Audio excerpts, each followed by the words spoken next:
it is a fairly bonkers calculation. And it's also incredibly unfair. You've got 49% tariffs on Cambodia, I think, 44% tariffs on Sri Lanka, countries that export a very, very small amount in total value terms. They're not important for the US in terms of the imports that the US gets from these countries. These are poor countries, and they're being hit very, very hard with very substantial tariffs. So it's both.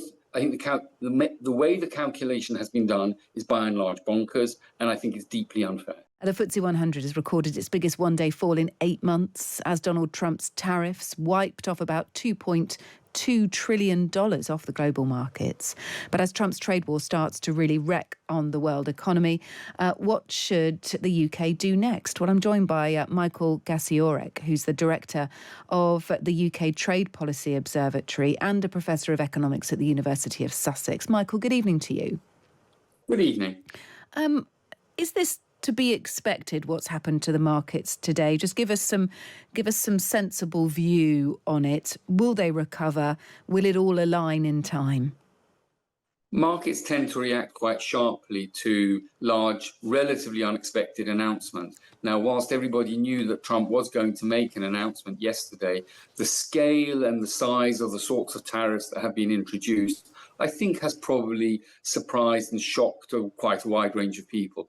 And essentially what the United States has done has said, we're no longer playing by the rules of the multilateral trading system, and we're imposing very substantial tariffs on some countries and tariffs on all other countries to some degree or other. That's a very, very big reversal of policy. Yeah, it certainly is. Let's get on to what the UK does about it. We heard from Keir Starmer earlier. He had a breakfast meeting with the likes of, Bentley, Unilever, Airbus, businesses that will be affected by this. He says we have a range of levers at our disposal. What are those range of levers, do you think? What are we talking about there? I don't think there is a very wide range of levers, to be frank. The importance of the United Kingdom to the US economy is not nearly as big as something like the EU or China. So even if we were to impose retaliatory tariffs, I think it's extremely unlikely that that is going to change US policy with regard to tariffs or with regard to the UK and tariffs with regard to the UK. It's probably more likely that the UK might be able to negotiate some form of trade deal with the US, which might help to diminish or lower some of those tariffs. But actual levers is hard to find. One area where there could be some levers, and it's an area that so far has received very little discussion, is with regard to services trade, in particular financial services. Clearly, there are a lot of US financial services companies and consulting companies, legal companies operating in the UK.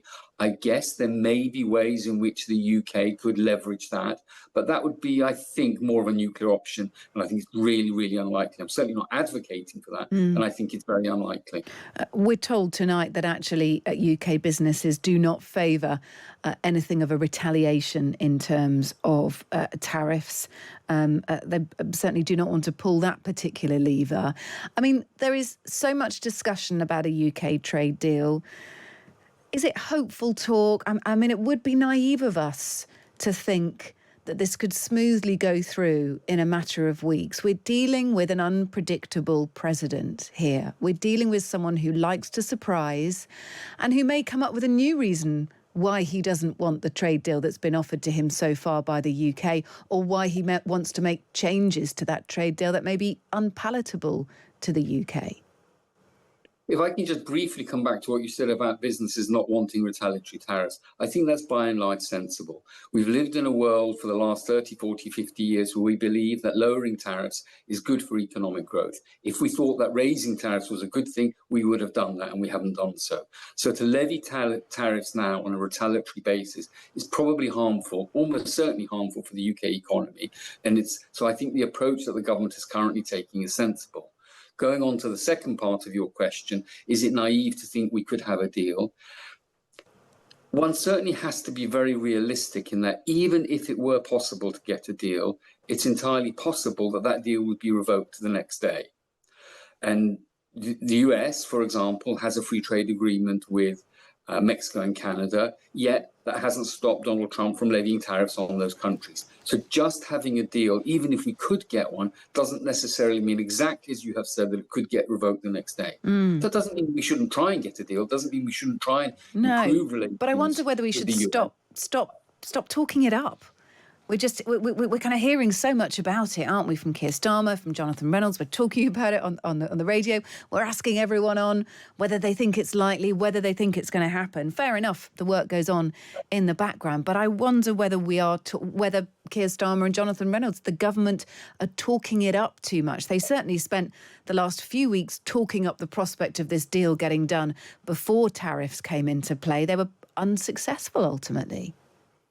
Yeah, I mean, that's a sort of strategic political question. I think you're probably right that they need to be careful not to try and talk it up too much, because otherwise you end up, with egg on your face. If it doesn't happen, you end up being disappointed. On the other hand, it's sensible for them to say that we are seriously trying, there is progress being made, but we don't guarantee success.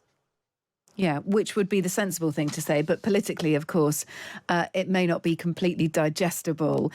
Let me dig into your economics brain and ask you whether you think the manner of the calculation in terms of how the tariffs were worked out, whether you think that is a slightly bonkers calculation. The short answer is yes. It is a fairly bonkers calculation. And it's also incredibly unfair. You've got 49% tariffs on Cambodia, I think, 44% tariffs on Sri Lanka, countries that export a very, very small amount in total value terms. They're not important for the US in terms of the imports that the US gets from these countries. These are poor countries, and they're being hit very, very hard with very substantial tariffs. So it's both. I think the way the calculation has been done is by and large bonkers, and I think it's deeply unfair. Yeah, because it's been worked out on the difference between what comes in and what leaves the United States with a 50% discount. Because as Donald Trump said last night, we got to be kind, which is madness. He also kept calling them reciprocal tariffs. Why? I mean, they're not, and it's only a small point, but it does make you worry about the messaging, the instruction, the knowledge within the US administration that he would keep calling them reciprocal. I mean, I'm looking at him holding a chart up from last night, his little board. Yeah. At the top, it's got reciprocal tariffs. They're not reciprocal tariffs, are they? No, they're not reciprocal tariffs, but clearly... Am I being pedantic? No, you're not being pedantic. I think clearly Donald Trump believes that there's a range of actions undertaken by other countries which are unfair with regard to the United States. He wants to reciprocate in the form of tariffs, and therefore he calls them reciprocal tariffs. I find it very, very hard to believe that everybody in his administration shares that belief, but clearly the policy is being led by the president and some of his top advisors who do share that belief. But deep down, and the analysts that had to prepare the document for the tariffs, it's probably quite difficult for them to do so because they realised how nonsensical it is. Yeah, but who's telling them to do it like that? Well, presumably the president and his advisors. It does mean that despite the UK government issuing a statement or leaning into it being sort of few, it's not too bad was the line that we heard, and I'm paraphrasing massively, of course, but, that we might have got away with it because we've only got a 10% tariff. I mean, that is grossly unfair. We've only got a 10% tariff because that is the baseline level of tariff. What we actually charge the US is about 4%. We don't have, and it's even Stevens, we don't have a trade deficit with the United States at all. So it's actually grossly unfair towards the UK. It may be a reduced tariff, but it is pretty unfair, is it not? Well, it depends how you define fairness. The whole actions of the Trump administration, as I said earlier, are undermining their engagement in the multilateral trading system and breaking all the rules of that multilateral trading system. And that's, in some sense, unfair as well. The UK has done relatively well in comparison to other countries. It does have that lower tariff of 10%. And as you say quite rightly, that probably largely comes from that rather crude calculation, as opposed to from any lobbying or negotiation on the part of the UK government. Nevertheless, it does mean that the impact on the UK is going to be less than, for example, on other partner countries such as the EU or China or the range of other countries. And indeed, it will give the UK, at least initially, possibly a bit more of an edge in the US market, because although the tariffs have gone up, they haven't gone up as much as they have on some key competitors. But then I wonder if it makes you worried that Heard Island and the McDonald Islands, their external territories of Australia, have had a 10% tariff set against them, yet those islands are only home to penguins and seals. Well, I think that just illustrates the folly behind the policy. Yeah, but it's also worrying, is it not? Because someone's not even got out a map and had a look. Surely. Yeah, yes, it is worrying. But there's a lot about the policy that is worrying. There's a lot behind the supposed economic rationale behind all the various actions that the Trump administration has introduced, both internationally but domestically as well. But let's focus on the internationally. All the supposed reasons for these tariffs, be this reciprocity, be this revenue, that most of the logic doesn't stand up economically. And yes, it's deeply worrying. But, let me just add to that. There's a lot of talks and some of the sort of commentary in the press about this being a global trade war. And I think that's a mistake to pitch it in this way. It is not a global trade war because we're not all warring with each other, as it were. This is a very substantial trade war between the world's largest exporting nation and its partner countries. But that's not the same thing as a global trade war. Yeah, well, it's the US picking a war with everyone else, isn't it, rather than everyone else warring.